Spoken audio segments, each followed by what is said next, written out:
महाकारुणिक बुद्ध को सादर नमन करते हुए, बाबा साहब डॉक्टर अम्बेडकर को सादर नमन करते हुए,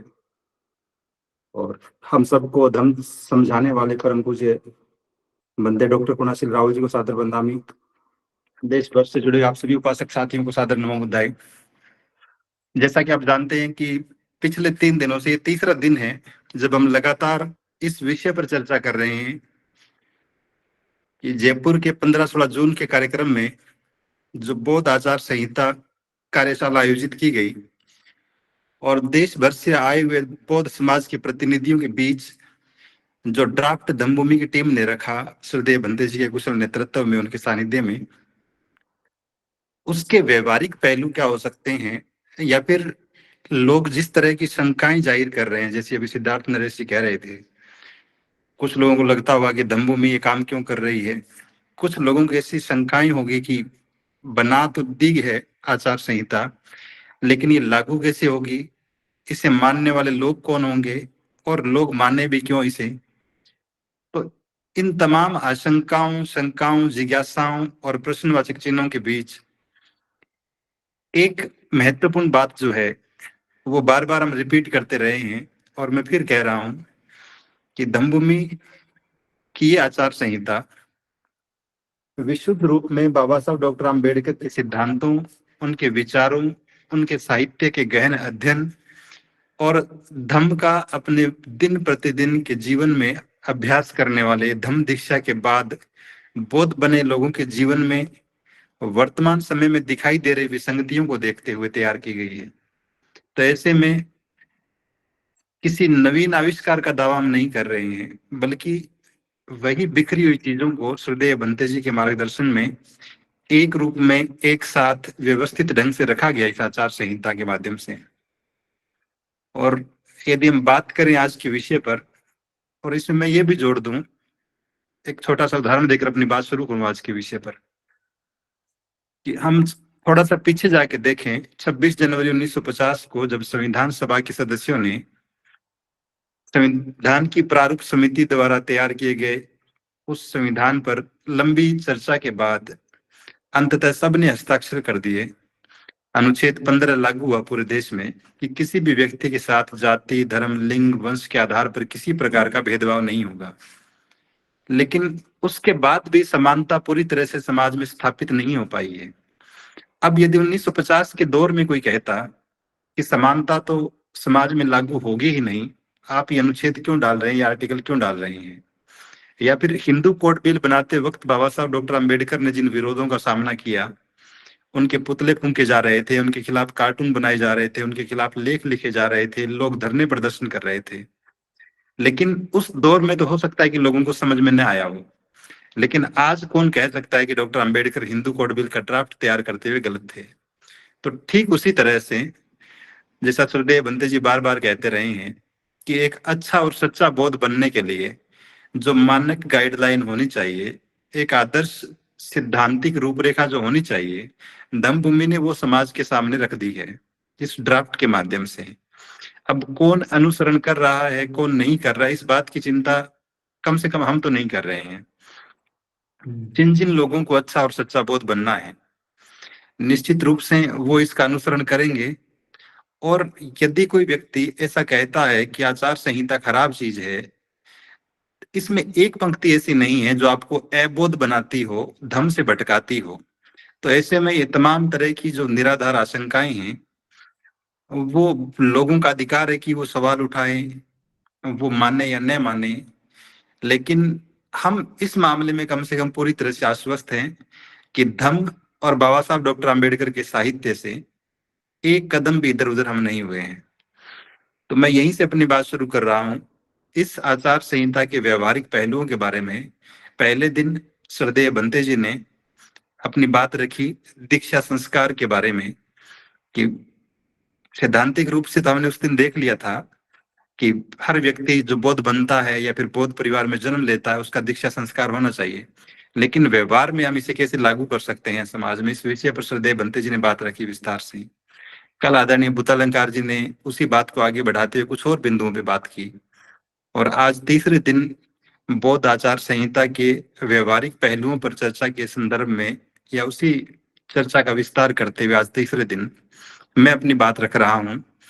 आप सबको याद होगा जो उस कार्यशाला में उपस्थित रहे हैं कि कार्यशाला में जो आचार संहिता का ड्राफ्ट हमारे सामने प्रस्तुत किया गया, उसमें एक बड़ा महत्वपूर्ण बिंदु जो है, दूसरा ही भाग उसका, वो था बौद्धों की दिनचर्या जीवन शैली किस तरह की हो, इस बारे में। तो इस पार्ट में जो 5, 7, 10 बिंदु थे, उन पे मैं अपनी बात रख रहा हूँ और हम ये समझने का प्रयास करते हैं कि किस तरह से उस आचार संहिता के ड्राफ्ट को हम अपने घर में लागू कर सकते हैं, अपने समाज में लागू कर सकते हैं और इस तरह से एक व्यक्ति परिवार से होते हुए परिवारों के समूह के साथ अंततः हम एक बौद्ध समाज का निर्माण करने की प्रक्रिया में सम्मिलित हो जाते हैं इस आचार संहिता के माध्यम से। बौद्धों की दिनचर्या कैसी हो, इस संदर्भ में चूंकि बात ये थी कि सुबह उठने से लेकर देर रात को सोने तक कोई व्यक्ति, एक बौद्ध व्यक्ति क्या क्या काम करे, क्या क्या नहीं करे, तो उस विषय पे बात कर रहे हैं। तो उस श्रेणी में पहला जो बिंदु था वो ये था कि प्रत्येक बौद्ध व्यक्ति, भले वो किसी भी स्थान में निवास करता हो, यदि वो अपने परिजनों के साथ रहता है, अपने दोस्तों के साथ रहता है या फिर अपने समान विचारधारा वाले लोगों के बीच में रहता है, तो सुबह उठते ही उन सभी लोगों को परस्पर एक दूसरे को नमो बुद्धाय कहकर अभिवादन करना चाहिए और अपने दिन की शुरुआत पहली बार जब वो कुछ भी बोले, उनके मुंह से जो पहला शब्द निकले वो नमो बुद्धाय ही होना चाहिए, ऐसा ड्राफ्ट में लिखा गया था। और व्यवहारिक रूप से यदि हम देखें तो इस दौर में जिस तरह की संस्कृति में हम बड़े हो रहे हैं, वहां पे गुड मॉर्निंग एक सामान्य सा संबोधन है, लेकिन हम चूंकि बौद्धों की अपनी एक व्यवस्था की बात कर रहे हैं,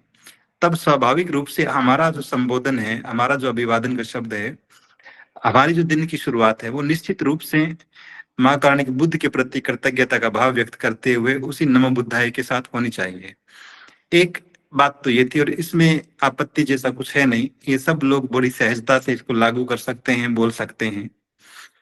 इसी अध्याय में जो दूसरा बिंदु था कि एक बौद्ध समाज में रहने वाला व्यक्ति, बौद्ध समाज का निर्माण करने की इच्छा रखने वाला व्यक्ति अपनी दिनचर्या की शुरुआत फिर कहाँ से करे, किस एक्टिविटी से करे, तो इसमें लिखा था कि सुबह 6 बजे परिवार के सभी सदस्य तीसरण और पंचशील करें और ये उनके दिन की पहली एक्टिविटी हो, जब परिवार के सभी सदस्य एक साथ बैठकर महाकारुणिक बुद्ध की प्रतिमा के समक्ष मोमबत्ती प्रज्वलित करके और तीसरण और पंचशील करें। और श्रद्धेय बंदे राहुल जी ने इसमें एक चीज और ऐड करी। सामान्यतः हम स्कूल्स में देखते हैं कि प्रार्थनाओं का एक सेट पैटर्न है, बच्चे प्रार्थना बोलते हैं औपचारिकतावश, और एक टीचर होने के नाते मैं स्कूल में इस बात को महसूस करता हूँ, अपने असेंबली में इस बात को देखता हूँ कि बहुत से बच्चे भले ही हाथ जोड़कर खड़े हो, लेकिन कोई एक आंख खोलकर दाएं बाएं झांक रहा होता है और कोई बड़ा अनमना सा हाथ आड़े तिरछे किए हुए, और कोई टीचर पास में न हो तो आपस में बच्चे बातचीत भी करने लगते हैं। तो एक तो वो औपचारिकतावश प्रार्थनाओं को गाया जाना है, लेकिन जब हम धम्म की बात करते हैं, जब हम बौद्धों की अपनी सामाजिक व्यवस्था की बात करते हैं, तो तीसरा पंचशील का संगायन तो है ही, लेकिन श्रद्धेय बंते जी ने एक अच्छी चीज ऐड करी। वो ये लिखा था उसी आचार संहिता के ड्राफ्ट में कि प्रत्येक व्यक्ति जो है, परिवार का प्रत्येक सदस्य तीसरा पंचशील के बाद उन्हें अपने जीवन में उतारने का संकल्प भी ले। ऐसा नहीं है कि हमने पंचशील बोल लिया है, वो वंदना हो गई और फिर हमने अपने कर्तव्य से अपने आप को मुक्त कर लिया हो, क्योंकि जब तक चीजें व्यवहार में नहीं आएगी तब तक आप बार बार रोज रोज बोलते रहे कि प्राणी हत्या नहीं करनी चाहिए, जीव हिंसा नहीं करनी चाहिए, और फिर आप देखते हैं कि कभी कुत्ते के लाठी मार देते हैं, कभी आप चींटियों पे पैर रखते हुए निकल रहे हैं। तो इस तरह की जो चीजें, जो विरोधाभासी व्यवहार हम करते हैं, तब फिर पंचशील और तीक्ष्ण का कोई मतलब नहीं रह जाता है। तो न केवल तीक्ष्ण पंचशील बोलना है, बल्कि अंत में हम अपने जीवन में लागू करने का अभ्यास करें, हम संकल्प भी लें कि मैं इन बातों का पालन करूंगा, अन्यथा तो फिर ये औपचारिकता बस एक वो सामान्य सी प्रार्थना दूसरी व्यवस्थाओं की प्रार्थना की तरह होकर रह जाएगी। और एक छोटी सी कहानी मुझे याद आती है, शायद स्कूल के दिनों में कभी पढ़ी हो, कि एक बार एक कबूतरों का झुंड था जो जंगल में रहता था, जंगल के किनारे पे रहता था। और कबूतर जो है बड़े समझदार थे। उन्हें लगा कि चूंकि जंगल में हर दिन कोई न कोई शिकारी आता रहता है जो कभी किसी जानवर का शिकार करता है, और कोई जानवर न मिले तो पक्षियों को अपने जाल में फंसा कर ले जाता है। तो ऐसे में उन कबूतरों ने यह तय किया कि एहतियात बरतते हुए, अपने भविष्य की चिंता करते हुए, उन लोगों ने पहले से इस बात को सीख लिया। उनमें से एक वरिष्ठ सदस्य ने उन सबको ये सिखाना शुरू कर दिया। और वो सुबह सुबह हर दिन बोलता था, एक कबूतर सामने आकर, और सारे के सारे कबूतर उसके पीछे पीछे दोहराते थे। कबूतर कहता था कि शिकारी आएगा, जाल बिछाएगा, दाना डालेगा, फंसना नहीं है। और सारे के सारे कबूतर उसके पीछे पीछे यही बात बोलते थे। और ये सिलसिला कई महीनों तक चलता रहा। लगातार सारे के सारे कबूतर दिन उगते ही सबसे पहले यही काम करते थे कि शिकारी आएगा, जाल बिछाएगा, दाना डालेगा, फंसना नहीं। और फिर कई महीनों बाद संयोग से एक शिकारी का आना हुआ उसी जंगल में, और उसने दूर से देखा कि कबूतरों का एक झुंड बैठा हुआ है। तो वो बड़ा प्रसन्न होकर अपनी मुट्ठी में दाने लेकर अपने जाल को समेटे हुए कबूतरों की उस झुंड की तरफ बढ़ा। लेकिन जब वो पास पहुंचता है तो देखता है कि सारे के सारे कबूतर एक साथ गीत गा रहे थे कि शिकारी आएगा, जाल बिछाएगा, दाना डालेगा, फंसना नहीं। शिकारी बड़ा असमंजस में पड़ गया। उसको लगा कि ये सारे के सारे कबूतर तो बड़े समझदार हैं, इनको तो पहले से पता है कि इन्हें फंसाने के लिए कोई शिकारी आने वाला है, वो दाना भी लेके आएगा, जाल भी लेकर आएगा, और ये तो पहले से कह रहे हैं कि हमें फंसना नहीं है। तो शिकारी का एक बार तो मन किया कि वापिस लौट जाता हूँ, ये कबूतर मेरे जाल में नहीं आएंगे। लेकिन फिर उसने दो सोचा कि जब इतनी दूर आ ही गया हूं तो कोशिश करने में क्या जाता है। उसने अपना जाल बिछाया, दाने फेंके, और थोड़ी ही देर बाद सारे के सारे कबूतर उड़ते हुए उसके जाल में आकर फंस गए। और जाल में फंसे होने के बाद भी वो गीत गा रहे थे कि शिकारी आएगा, जाल बिछाएगा, दाना डालेगा, फंसना नहीं। तो शिकारी ने हंसते हंसते वो जाल समेटा और सारे के सारे कबूतरों को पकड़ कर ले गया। तो बहुत बार हमारी स्थिति भी कुछ ऐसी ही हो रही होती है कि हम जिन पंचशील का संगायन रोज रोज कर रहे होते हैं, लेकिन अगर वो व्यवहार में नहीं उतर पा रहा है, तब निश्चित रूप से कहीं ना कहीं फॉल्ट रह जाता है। और वो चीजें जो एक अच्छे और सच्चे बोध में होनी चाहिए, उसके व्यवहार में होनी चाहिए, वो ठीक ढंग से परिलक्षित होती नहीं है, दिखाई देती नहीं है। तो ऐसे में श्रद्धेय भत्ते जी की ये बात कि न केवल सुबह 6 बजे 30 पंचशील का वाचन करना है, उनको बोलना है, बल्कि उन्हें अपने आचरण में उतारने का संकल्प भी हर दिन लेना है, अभ्यास भी हर दिन करना है, ताकि किसी भी तरीके से हमारे व्यवहार में, हमारे आचरण में पंचशील के खिलाफ, पंचशील के सिद्धांतों के प्रतिकूल कोई बात हमसे ना हो जाए, उसके प्रतिकूल कोई व्यवहार हमसे ना हो जाए। और लगातार संकल्प लेकर, लगातार अपने व्यवहार में उतारने का अभ्यास कर कर निश्चित रूप से हम उस नेक और आदर्श बोध बनने की पहल करेंगे, उस स्टेज पर पहुंचने के लिए अपने आप को धकेल रहे होंगे। तो एक महत्वपूर्ण बात, दूसरी महत्वपूर्ण जो बात थी वो ये थी, अब बौद्धों की दिनचर्या कैसी हो, इस विषय पर हम बात कर रहे हैं। पहला, नमो बुद्धाय से परस्पर अभिवादन करें सुबह उठते ही। दूसरा, प्रातः 6 बजे परिवार के सभी सदस्य बैठकर वंदना करें इस पंचशील के साथ, और उन्हें अपने जीवन में उतारने का अभ्यास भी करें। तीसरी जो बात थी वो थी कि परिवार के सभी सदस्य परस्पर मिलकर काम करें। घर के जितने भी काम होते हैं, वो चाहे साफ सफाई के काम हो, चाहे बर्तन साफ करने के काम हो, चाहे चाय बनाने का काम हो, कि खाना पकाने का काम हो, सारे के सारे काम जहां तक संभव हो सके, क्योंकि हम जिस सामाजिक व्यवस्था का अभी तक हिस्सा रहे हैं, वहां निश्चित रूप से घर की महिलाओं को ये जिम्मेदारी दी गई कि इस तरह के तमाम घरेलू काम महिलाएं ही करती हैं। और ये अनायास ही नहीं है कि महिलाएं ही घर के काम क्यों कर रही है, क्योंकि महिलाओं को घर के कामों की जिम्मेदारी जो मिली हुई है वर्तमान परिस्थितियों में, आप थोड़ा सा पीछे जाकर देखेंगे तो इसकी जड़ें उसी पुरातन पंथी रूढ़िवादी धार्मिक व्यवस्था में नजर आएगी, जहाँ पे महिलाओं को हमेशा ही दोयम दर्जे का समझा गया है, जहाँ पे महिलाओं को हमेशा एक उपभोग की वस्तु के रूप में देखा गया है, और समानता की बात उन तथाकथित धार्मिक शास्त्रों में रही ही नहीं। तो ऐसे में अगर हम उस व्यवस्था को ही स्वीकार कर रहे हैं, कुछ नया स्वीकार नहीं कर रहे हैं, तब तो ठीक है कि बौद्धों के घरों में भी महिलाएं ही घर के सारे काम करें। लेकिन यदि हम अपनी व्यवस्था स्थापित करना चाहते हैं, तब ये जरूरी है कि हम अपनी घर की महिलाओं का भी बराबर सम्मान करें और हर एक काम में सहभागी बने। घर के काम जितने भी हैं, अब हम ये नहीं कह रहे हैं कि पुरुष सदस्य रोज रोज खाना बनाए और महिलाएं बैठ जाएं, लेकिन जब हम समानता की बात करते हैं, तब स्वाभाविक रूप से मिल बांट कर काम किया जा सकता है। जरूरी नहीं कि उसमें सिर्फ खाना पकाने का ही काम हो या कपड़े धोने का ही काम हो। अगर घर के पुरुष सदस्य अपने कपड़ों की खुद प्रेस कर लेते हैं, अपनी घर की महिलाओं को, लड़कियों को इस बात के लिए बाध्य नहीं करते हैं, तब भी निश्चित रूप से वो एक महत्वपूर्ण काम तो कर रहे हैं, उस काम में हाथ तो बटा ही रहे हैं। तो जहां तक संभव हो सके, और इस बात का मतलब ये भी नहीं है कि घर का कोई पुरुष सदस्य बीमार हो और वो महिलाओं के साथ काम करने लग जाए, लेकिन जहां तक संभव हो, परिस्थितियां अनुकूल हो, वहां ये प्रयास करना चाहिए, ताकि ये धारणा प्रचलन में न हो कि बौद्धों के घरों में उस पुरातनपंथी परंपराओं की तरह, व्यवस्था की तरह सिर्फ महिलाएं ही काम करती है, बल्कि पुरुष भी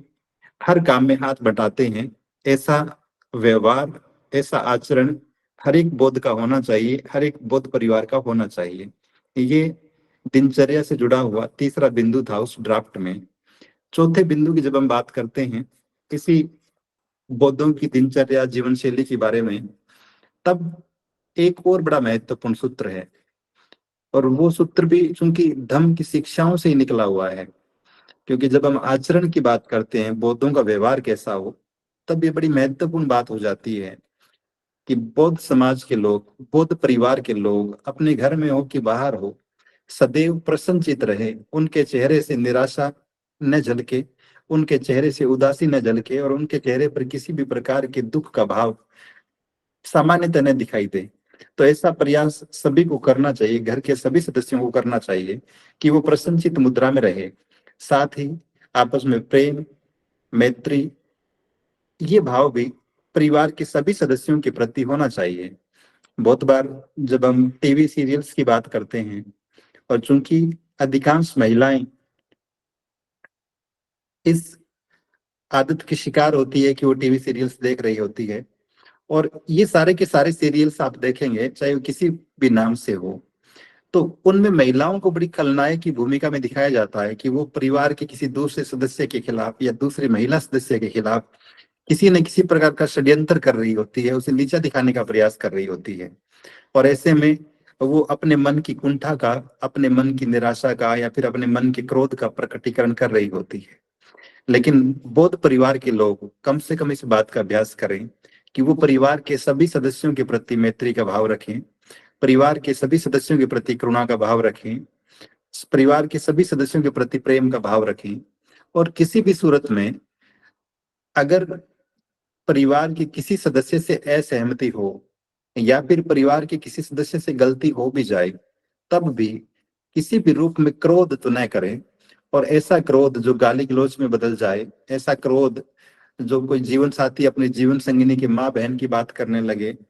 तुम्हारा बाप ऐसा है, तुम्हारी माँ ऐसी है, और सामने से भी ऐसे ही प्रत्युत्तर मिलने लगे,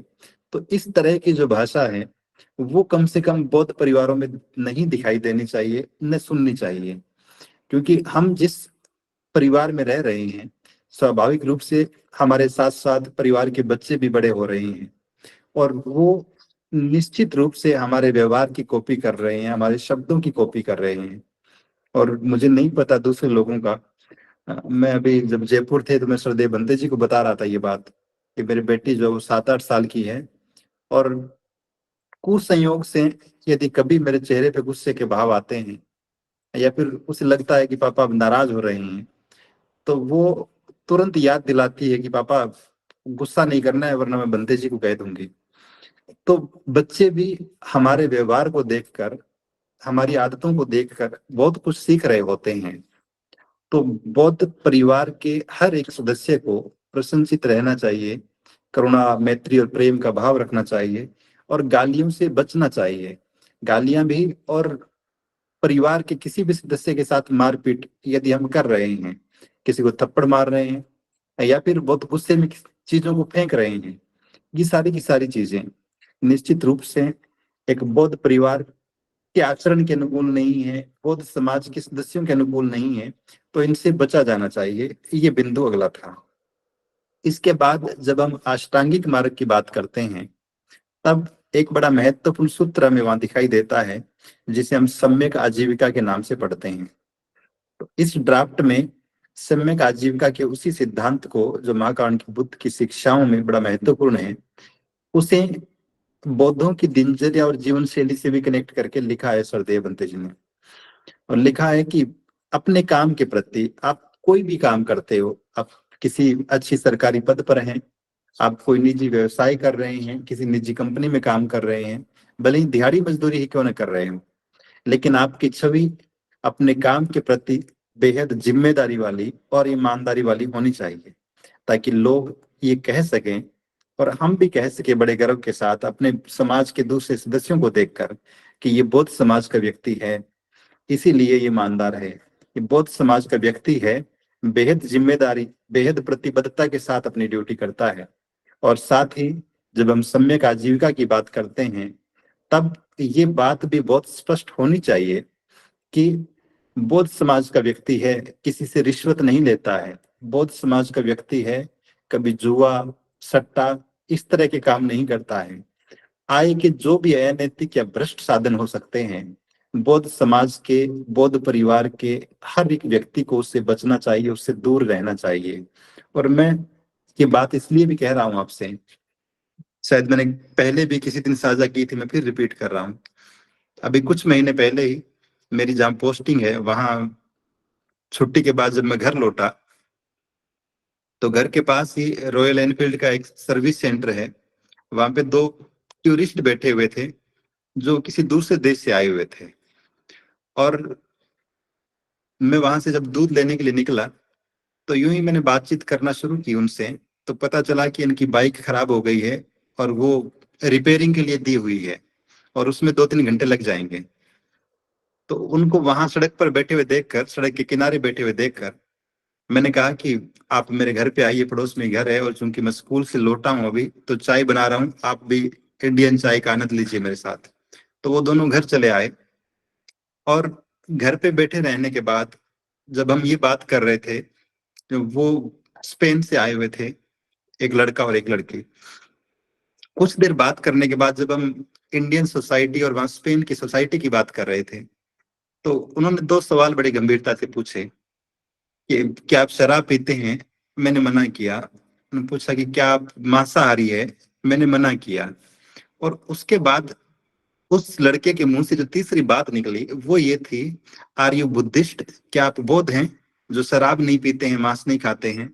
और मैंने कहा हाँ हूं। तो आप अंदाजा लगा सकते हैं कि दूर, भारत से सैकड़ों हजारों किलोमीटर दूर रहने वाले स्पेन जैसे यूरोपियन देश के लोग भी इस बात को बेहतर ढंग से जानते हैं कि एक बुद्धिस्ट व्यक्ति न तो शराब पीता है, न मांस खाता है। तो ये जो पहचान है, ये हजारों सालों से बनी है महाकारुणिक बुद्ध की शिक्षाओं का अनुसरण करते हुए। हर एक बौद्ध समाज के व्यक्ति ने जब इन बातों को अपने आचरण में उतारा है, खासकर भारतीय परिस्थितियों में, तब जाकर ये पहचान कायम हुई है कि कोई बौद्ध व्यक्ति शराब नहीं पीता है, कोई बौद्ध व्यक्ति मांसाहार नहीं करता है। तो ठीक इसी तरह से ये मैसेज भी बहुत सुस्पष्ट शब्दों में जाना चाहिए लोगों तक, पूरे देश में, पूरी दुनिया में, कि बौद्ध समाज का कोई भी व्यक्ति कभी रिश्वत नहीं लेता है, आय के किसी भी अनैतिक या भ्रष्ट साधन का इस्तेमाल नहीं करता है। वो इतना लालची नहीं है कि अनैतिक तरीकों से धन कमाकर अमीर होने की सोचता हो। तो ये बड़ा महत्वपूर्ण बिंदु है जो सम्यक आजीविका से जुड़ा हुआ है। अगला जो बिंदु था, और श्रद्धेय बंते जी भी बार बार कहते रहे इस बात को, हम सभी लोग, चूंकि मानवीय स्वभाव है, हमारी मनोवृत्ति ऐसी है कि जब हम अपने परिचित लोगों के बीच होते हैं, तब तो बहुत ही करुणा में रहते हैं, तब तो बहुत ही मैत्री का भाव रखते हैं, तब तो सबके साथ बहुत ही सहृदयता से पेश आते हैं। लेकिन जब हम अपरिचित लोगों के बीच में होते हैं, जैसे उदाहरण के लिए यदि हम बात करें, आप ट्रेन में यात्रा कर रहे थे किसी जनरल डिब्बे में, और एक सीट पर 4 लोग बैठ सकते हैं। आप ऐसा माने कि आप जिस सीट पर बैठे हुए हैं उस पर ऑलरेडी 4 लोग बैठे हुए हैं।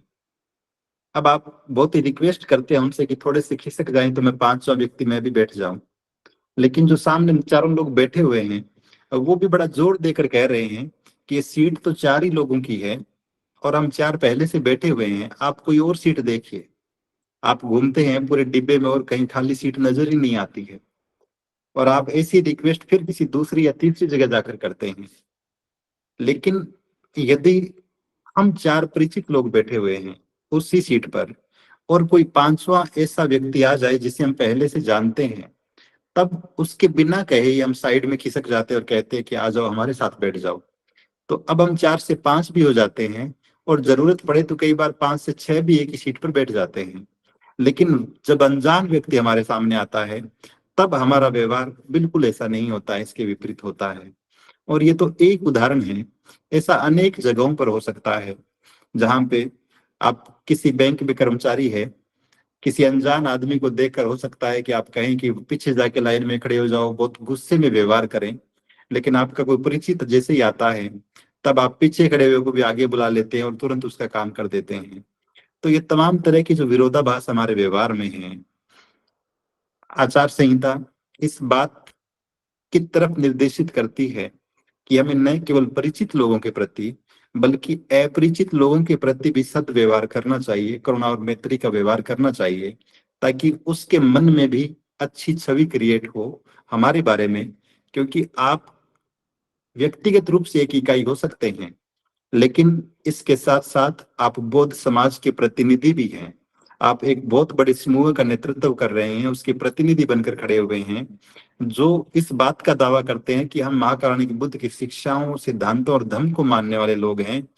हम आचरण में सबसे श्रेष्ठ होते हैं, हमारा व्यवहार सबसे आदर्श व्यवहार होता है। तब ऐसे में यदि अनजान लोगों के प्रति, अपरिचित लोगों के प्रति हमारा व्यवहार अच्छा नहीं रहता है, तब निश्चित रूप से हम संदेह के घेरे में आते हैं और लोग हम पे सवाल उठाते हैं कि क्या बौद्धों का आचरण ऐसा होता है, बौद्धों का व्यवहार ऐसा होता है। तो एक बिंदु ये था।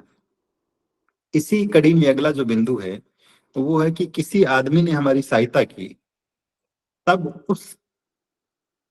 परिस्थिति में, उस सिचुएशन में एक सामान्य सी औपचारिकता तो हम ये करते हैं कि बहुत ही सहजता से, बहुत ही फॉर्मल होकर थैंक यू बोल देते हैं सामने वाले को, या फिर हिंदी में धन्यवाद बोल देते हैं।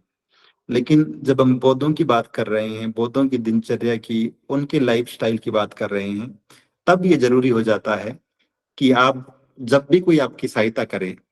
आप सिर झुकाकर साधुवाद कहें।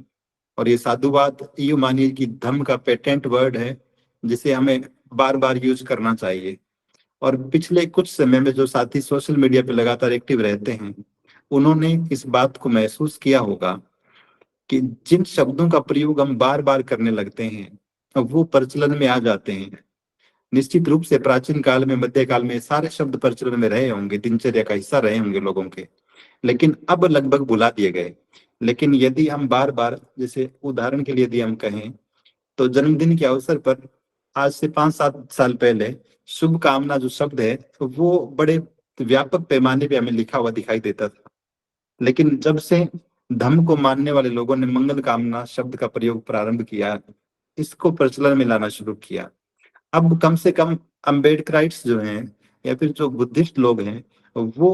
शुभ कामना शब्द का प्रयोग नहीं करते हैं। वो एक तरह से उनकी डिक्शनरी से बाहर हो गया है, उसका रिप्लेसमेंट हो गया मंगल कामना शब्द से। ठीक इसी तरह से वो जो थैंक यू है, जो धन्यवाद है, उसको हम रिप्लेस कर रहे हैं साधुवाद शब्द से। और जितना ज्यादा हम प्रचलन में लाएंगे इसे, हो सकता है पहली बार, दूसरी बार, तीसरी बार कहने पर किसी के समझ में ना आए, कोई अनजान आदमी, नया आदमी, लेकिन जिज्ञासावश भी यदि सामने खड़ा हुआ व्यक्ति आपसे पूछता है साधुवाद का मतलब क्या है, तब हम बड़े गर्व से कह सकते हैं कि बौद्ध लोग धन्यवाद की जगह पे शब्द का यूज करते हैं, या फिर कृतज्ञता ज्ञापित करने के लिए शब्द का यूज करते हैं। तो ये हमारी कृतज्ञता को व्यक्त करने वाला शब्द है धम्म की व्यवस्था में। तो एक महत्वपूर्ण चीज ये है। और जैसे श्रद्धेय बंते जी बार बार कह रहे हैं, ये जो रिवाइवल आप देख रहे हैं, ये जो पुनर्जागरण देख रहे हैं सामाजिक धार्मिक व्यवस्था के मामले में, यहाँ हमें बहुत सी चीजें स्थापित करनी पड़ेगी और लगातार प्रचलन में लाकर उन्हें लगातार उनका अभ्यास करके निश्चित रूप से हम आने वाली पीढ़ियों को एक नई व्यवस्था दे पाएंगे, जिसे वो बड़े गर्व के साथ स्वीकार करेंगे, जो थोपी हुई नहीं होगी बल्कि उनके पूर्वजों ने, उनके पुरखों ने खुद डिजाइन की हुई होगी, और वो हजारों सालों पुरानी उस महाकारुणिक बुद्ध की परंपरा से जुड़ रही होगी। तो साधुवाद शब्द का उपयोग करना व्यवहार में, ये भी बड़ी महत्वपूर्ण बात है। अगला जो बिंदु है वो था कि समूह में कभी भी बहस करने की बजाय बहुत ही मैत्रीपूर्ण ढंग से अपना पक्ष लोगों के सामने रखें। जैसे जयपुर कार्यशाला में जो लोग उपस्थित थे, श्रद्धेय बंते जी ने एक उदाहरण भी दिया कि ये कहने की बजाय कि यहाँ बाबा साहब की फोटो क्यों नहीं है, हम जा रहे हैं, लोग ये भी कह सकते थे कि आप शायद बाबा साहब की फोटो रखना भूल गए हैं, हम ले आते हैं और स्टेज पे रख देते हैं। तो ये जो अंतर है अपनी बात को कहने का, और बहस करके आप किसी भी व्यक्ति को जीत नहीं सकते हैं। तर्कों से हो सकता है कि आप परास्त कर दे सामने वाले को, लेकिन उसके बाद जो भेद पैदा होगा दोनों के मन में, निश्चित रूप से वो स्थायी हो जाएगा। भले ही हम अपने तर्कों से, अपनी बात से, अपने तथ्यों से सामने वाले व्यक्ति को परास्त कर दें। और अगर आपने थोड़ा बहुत डेल कार्नेगी जैसे मोटिवेशनल राइटर्स को पढ़ा हो, तो वो तो बहुत बार बार इस बात को कहते हैं कि जब आप ये कहते हैं, सामने वाले की बात को तुरंत काट देते हैं कि ऐसा नहीं ऐसा है, और हम तुरंत किसी बहस में कूद पड़ते हैं, इसकी बजाय बहुत ही मैत्रीपूर्ण ढंग से, हमारी आचार संहिता जिस बात की तरफ इशारा करती है वो एक ये बहुत ही मैत्रीपूर्ण ढंग से आप ये भी कह सकते हैं कि माफ करें, आपकी बात, आपका विचार तो ठीक है, लेकिन मैं व्यक्तिगत रूप से आपकी बात से सहमत नहीं हूं, और इस विषय पर मेरा जो पक्ष है, मैं जो सोचता हूँ वो इस तरह से है। तो बिल्कुल ही बहुत आक्रोशित लहजे में किसी के साथ वाद विवाद करने की बजाय हम बहुत ही मैत्रीपूर्ण ढंग से अपना पक्ष रख सकते हैं। और जब हम इस तरह से बात करते हैं, तब संभावना रहती है कि सामने वाला व्यक्ति आपकी बात से सहमत भी हो जाएगा, और उसे ये फील भी नहीं होगा, ये महसूस भी नहीं होगा कि वो गलत था और आप सही थे, बल्कि वो आपकी बात को स्वीकार करते हुए आपको अच्छा दोस्त मानेगा कि आपने उसे अपडेट किया है, उसकी बात को ठीक किया है। तो ये बात भी बड़ी महत्वपूर्ण है। और विशेष रूप से जब आप अनजान जगह पर होते हैं, जब आप, और धम्मभूमि के सामाजिक कार्यकर्ताओं के जो प्रशिक्षण शिविर होते हैं, वहां तो ये बात पिछले कई सालों से लगातार दोहराई जाती है कि अनजान लोगों के साथ किसी भी प्रकार की बहस न करें। और कई बार देखा है मैंने, कई बार ऐसे अवसर आए जब ट्रेन में यात्रा करते हुए कोई व्यक्ति जो है किसी दल विशेष, किसी राजनेता विशेष के पक्ष में अपनी बात कर रहे होते हैं, और सामने बैठे हुए लोग उसके विपक्ष में, उसके विरोध में बात कर रहे होते हैं, और ये पक्ष और विपक्ष इतना आगे बढ़ जाता है कि अंततः हाथापाई की नौबत आ जाती है। तो इस तरह की बातों को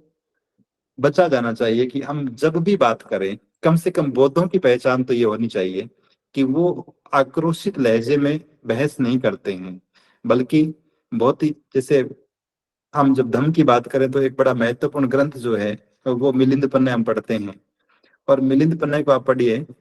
बंते दागसेन और मिनांडर का जो संवाद है, मिनांडर कितनी ही बार कहते हैं कि माफ करें बंते, मुझे ये बात समझ में नहीं आई, एक और उदाहरण दीजिए। और बंते नागसेन कितने ही उदाहरण देते हैं अलग अलग प्रकार के, बिना चिड़चिड़ाहट के, बिना गुस्सा किए, और बिना किसी तरह का आक्रोश व्यक्त किए, और अपनी बात को बहुत ही तार्किक और तथ्यात्मक ढंग से सामने रखते हैं। तो ठीक वैसा ही आचरण जब हम बौद्धों की बात करें, बौद्ध लोगों की दिनचर्या की बात करें, तो वाद विवाद करना, बहस करना, और बहुत ही आक्रोशित लहजे में बहस करना, ये हमारी दिनचर्या का हिस्सा नहीं होना चाहिए। हमें इससे बचना चाहिए। भले ही कहीं पे खड़े हैं, आप ऑफिस में खड़े हैं, अपने पदस्थापन स्थल पर, अपने परिवार में, अपने पड़ोसियों के बीच, अपने गांव में, शहर में, या फिर कहीं यात्रा करते हुए, कहीं भी इस अनावश्यक बहस से बचा जाना चाहिए। अगली जो बात है वो थी कि परिवार का कोई भी कामकाजी सदस्य जब वापस घर लौटता है, तब हमें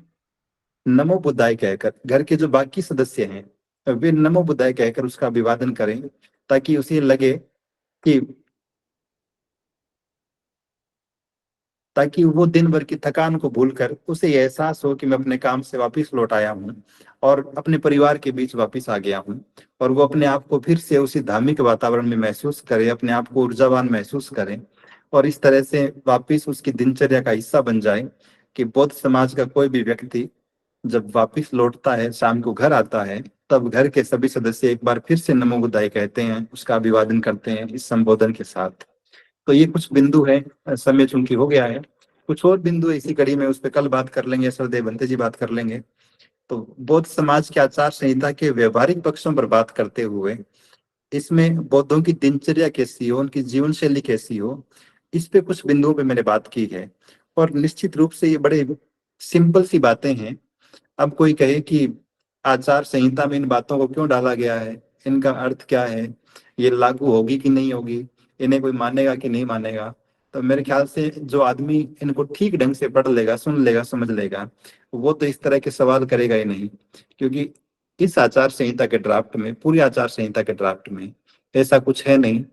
जो किसी व्यक्ति को अबोध बनाता हो या किसी व्यक्ति को इस बात की से डाइवर्ट कर देता हो कि वो धर्म से दूर हो रहा है, धर्म की परंपराओं से दूर हो रहा है। बल्कि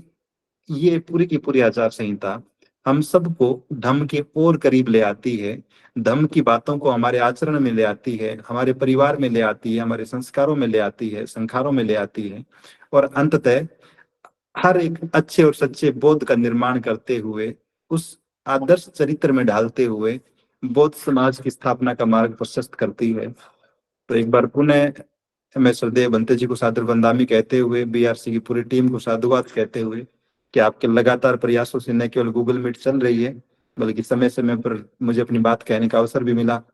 और आप सभी ने धैर्य पूर्वक सुना। आप सभी को बहुत बहुत साधुवाद। नमो बुद्धाय।